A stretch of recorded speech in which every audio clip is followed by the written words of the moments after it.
বন্ধুরা, আপনারা অলরেডি সবাই জানেন যে যুবসাথী প্রকল্পের ফর্ম ফিল আপ অনলাইনে এবং অফলাইনে দুভাগে শুরু হয়ে গেছে। আপনারা যারা এখনও ফিল আপ করেননি ফর্মটি, তারা আমার চ্যানেলে দেওয়া ভিডিওটি দেখে সঠিকভাবে আপনারা ফর্মটি ফিল আপ করে নেবেন।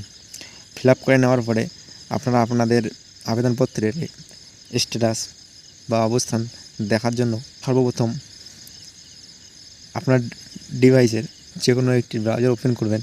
ব্রাউজারে ওপেন করার পরে সেখানে সার্চ বারে লিখবেন apas.wb.gov.in। লেখার পরে প্রথমে যে ওয়েবসাইটটি আসবে সেটিতে ক্লিক করবেন। আমি ওয়েবসাইটের লিঙ্কটি কমেন্ট বক্সে দিয়ে দেবো এবং ডেসক্রিপশন বক্সেও দিয়ে দেবো, আপনারা সেখান থেকেও যেতে পারেন। লিঙ্কটিতে ক্লিক করার পরে এরকম একটা পেজ চলে আসবে। এই পেজে আপনারা দেখতে পাবেন অ্যাপ্লাই অনলাইনে ক্লিক করার পরে আপনারা অ্যাপ্লিকেশনটি পূরণ করতে পারবেন এবং অ্যাপ্লিকেশনটি পূরণ করার পরে বা আপনারা যারা করেছেন তারা চেক স্ট্যাটাসে ক্লিক করবেন। চেক স্ট্যাটাসে ক্লিক করার পরে আপনারা এরকম একটা পেজ দেখতে পাবেন।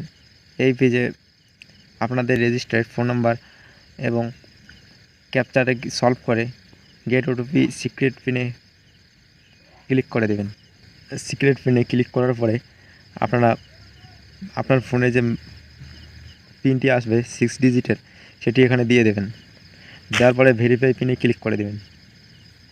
দেওয়ার পরে এখানে আপনারা দেখতে পাবেন আপনাদের ফর্মটির অবস্থান।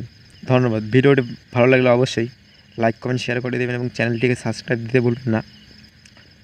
এরকম আরও ভিডিও পেতে পাশে থাকবেন। ধন্যবাদ।